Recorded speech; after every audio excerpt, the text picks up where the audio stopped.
End ಇನ್ನೂ shoot ಇದೆ, next month ಎಲ್ಲರಿಗೂ ಶೂಟ್ ಇರೋದ್ರಿಂದ ಗೊತ್ತಿಲ್ಲ ಇನ್ನು ಯಾರು ಬರ್ತಾರೆ ಅಂತ. ಬಟ್ ಬರೋ ಸಂದರ್ಭ ಇರ್ಬೋದು, ಇಲ್ಲದೆ ಇರ್ಬೋದು, ಹೇಳ್ತೀನಿ ಬಸ್ ಒಂದೊಂದು. ಅಮ್ಮ ಅಮ್ಮ ಹೇಳಿ, ನೀವು ಹಿಂಗೆಲ್ಲ ನೀವು ತೊಡಲಿ ಅಮ್ಮಗೆ. ಹಾಂ ಅಮ್ಮ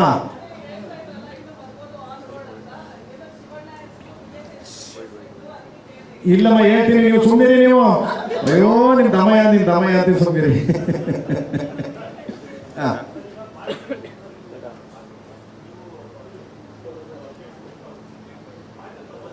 ಮಗ ಫಸ್ಟೇ ಅಲ್ಲಿ ಮೇಡಮ್ ಮೊದಲೇ ಹೊಚ್ಕೆತ್ತು ಪಿಕ್ಚರ್ ರಿಲೀಸ್ ಮಾಡ್ರ ಅಂತ ಬೈದವ್ರೆ. ಆಮೇಲೆ ಸಿನಿಮಾ ನಾವು ತಗೊಂಡೋಗಿ ಮಾಟಿ ಮುಂದೆ ಹಾಕೋ ಕೆಡಿ ಮುಂದೆ ಹಾಕೋ ಅಂತ ಹೇಳಕ್ಕಾಗಲ್ಲ. ಸೊ ನಾನು ಹೇಳೋದು ಅಲ್ಲಲ್ಲ ಮೇಡಮ್, ಏನಕ್ಕೆ ಅಂದ್ರೆ ಬೇರೆ ಲ್ಯಾಂಗ್ವೇಜ್ ಆಪೋಸಿಟ್ ಸಿನಿಮಾ ಮಾಡ್ತಾ ಇರೋದು ನಾವು.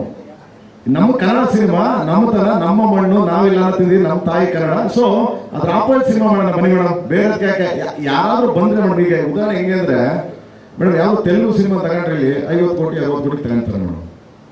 ನಿಮ್ಗೆ ಗೊತ್ತೇ ಇದೆ, ನಿಮ್ಗೆ ಗೊತ್ತಿಲ್ಲದೆ ಅದು ಏನೂ ಇಲ್ಲ ಏನು ಮೇಡಮ್, 50 ಕೋಟಿ. ಬಟ್ ನಾವು ಕಾಂಪೀಟ್ ಮಾಡಬೇಕು ಅಂದಾಗ ಅವನು 1.5 ವರ್ಷ 2 ವರ್ಷದಿಂದ ಮಾಡ್ತೀನಿ ಮೇಡಮ್. ಅವ್ನು ಕಾಂಪೀಟ್ ಮಾಡಲೇಬೇಕು. ಯಾಕಂದ್ರೆ ಇಲ್ಲ ಅಂದ್ರೆ ಮೇಡಮ್, ನಮ್ಮ ಸಿನಿಮಾಗಳು ನೋಡೋ ಆಡಿಯನ್ಸ್ ಏನಾಗ್ತಾರೆ, ಮಗ ಇನ್ನೇನೋ ಸರಿ ಆಗ್ತಿಲ್ಲ, ಕ್ವಾಲಿಟಿ ಇಲ್ಲ, ಕಂಟೆಂಟ್ ಇಲ್ಲ ಅಂತ ತಿರ್ಕೊಂತಾರೆ ಮೇಡಮ್. ಆ ಕ್ವಾಲಿಟಿ ಕೊಟ್ಟಿಲ್ಲ ಅಂತಂದ್ರೆ ಅದಕ್ಕೆ ಇಷ್ಟೆಲ್ಲ ಓಡಾಡ್ತೀವಿ.